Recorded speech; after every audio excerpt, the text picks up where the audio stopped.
Survey surroundings in search of more terrain for city. It seems you have run out of territory for your western expansion, but there's still a lot of empty wall space. Perhaps your citizens would be happier with a colorful backdrop that would make them feel more at home. Using most of your imagination and an entire piece of sky blue chalk, you render a bright and cheerful sky full of clouds. You have decided that very closely orbiting your city is a luminous planet, about which orbits a single moon. You switch to another shade of blue and continue rendering on the western wall.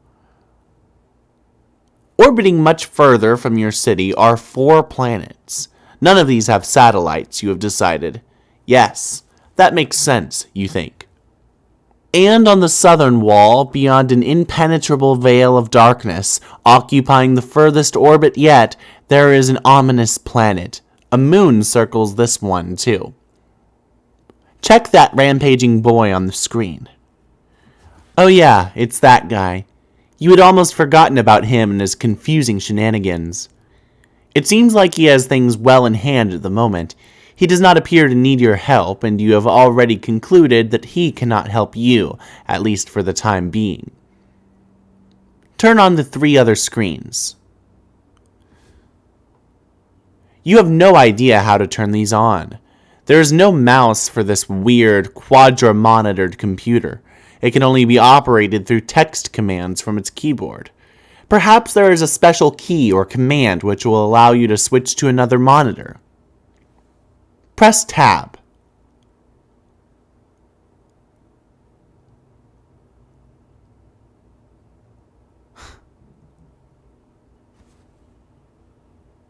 Consume several cans.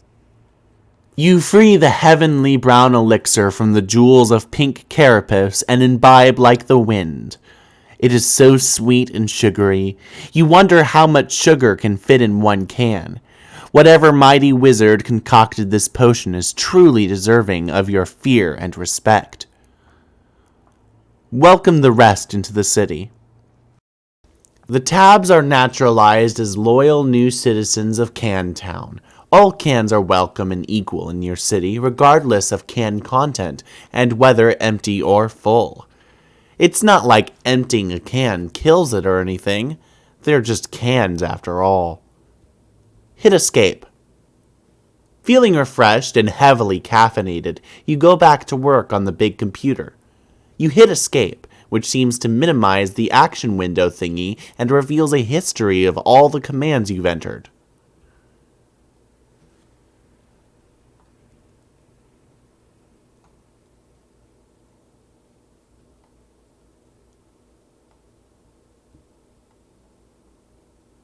You use the arrow key to scroll up a bit. You can't believe how much you've already typed into this stupid contraption. What a waste of time. You scroll all the way up to your first command. It looks like there are more commands above it. Maybe someone was entering commands on this thing before you? There aren't many more. At the top of this list appears to be the very first command. Type switch 2. You activate screen 2. The signal is garbled and you have no idea what you're looking at. Some sort of filthy beggar pleading for help? No one is around and nothing is happening. You seem to be locked out of any sort of interaction with whatever's happening on this monitor. Type switch 3. It's another one of those rapscallions. This monitor is locked too. You can't tell him what to do.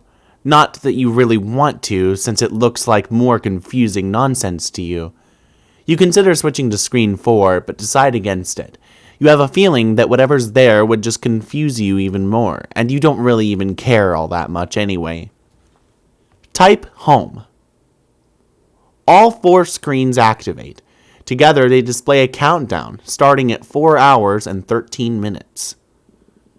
Type Reboot. You can't.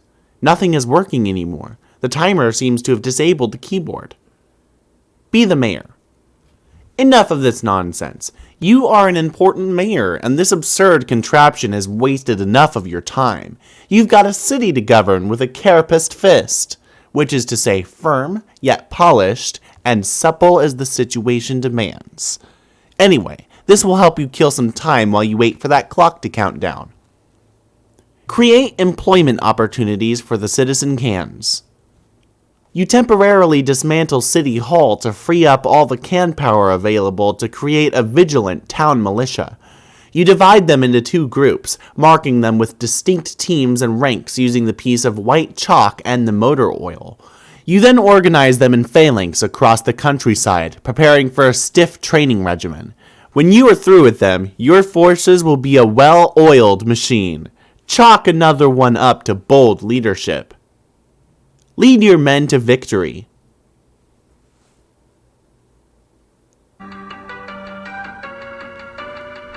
You waste more than 4 hours on this tomfoolery.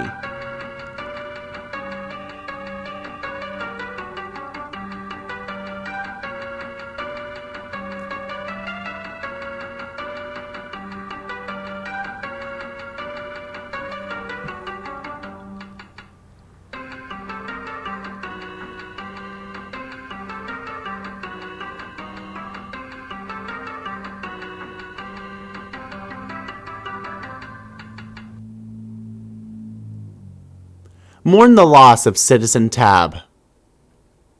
Your caffeinated jittering must have agitated all the little bubbles curiously hidden in the liquid, creating too much pressure in the can. You speculate this is why it exploded as you nervously eye the timer. You are starting to wonder what will happen when it reaches 0. Maybe it would be best not to be near it when this happens. Minutes in the future, though perhaps not as few as implied by circumstance, a peregrine mendicant trundles precious cargo beneath the gleam of the celestially ominous.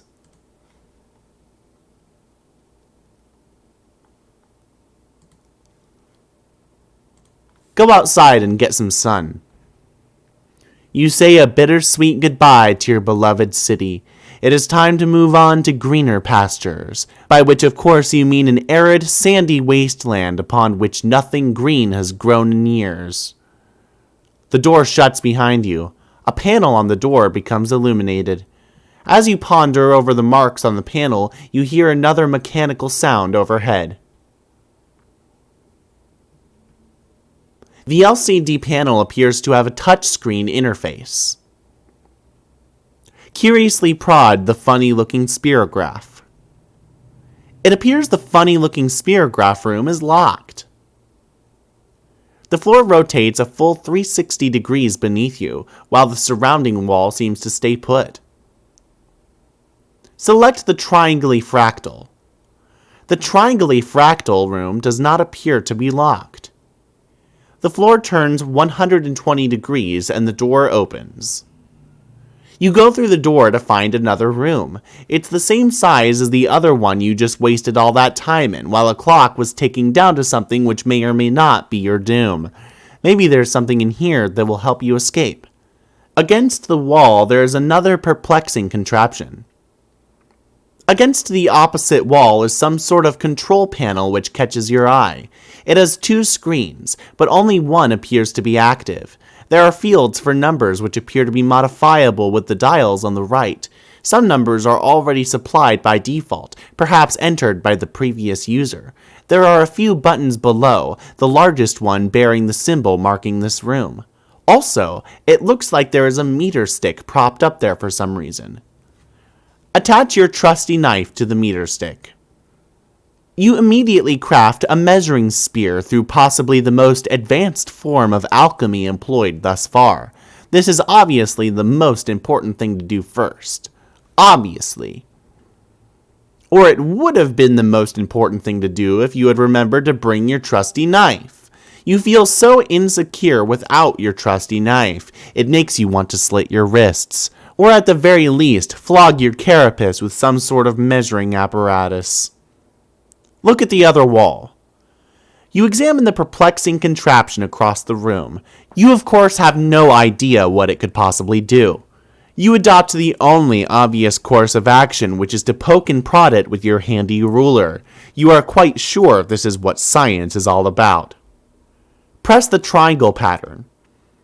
You go back to the control panel, which probably obviously controls that gizmo, and you push the big blue button, which is obviously probably the most obvious thing to push. You appearify a pumpkin. Examine pumpkin. It seems this mysterious gourd was transported, appearified, from a specific time and location somewhere on this planet you're on. You wonder if the machine, a purifier, will take any object that exists at whatever time and location you specify. There is a symbol carved on the pumpkin. You don't know what it means, and you doubt it will ever prove to be relevant in any way. Devour pumpkin. You consider dining on the ripe flesh of the plump vegetable, but your curiosity about the purifier gets the better of you. You try to sneak a nibble from the pumpkin nonetheless. Inspect green buttons. You first examine the attractive green buttons. The icon for the one on the left is that house shape you've seen plenty of times before. The right one on closer inspection appears to be the map for this underground facility, with an X marking its center. Press green button on right. You push the button. All of the numbers change.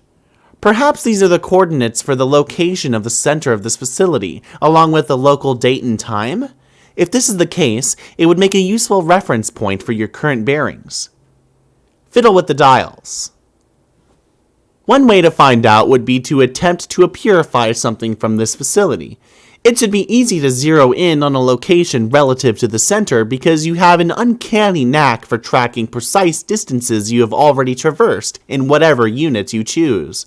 Your handy ruler gives you a good clue as to the basic unit of human measurement. You will go with that. Purify your trusty knife.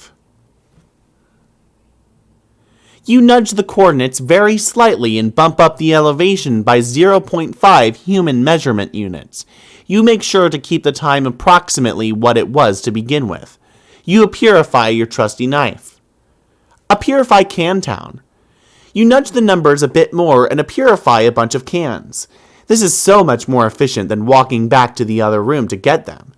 You are to believe that time is at a premium after all. Disappearify the pumpkin.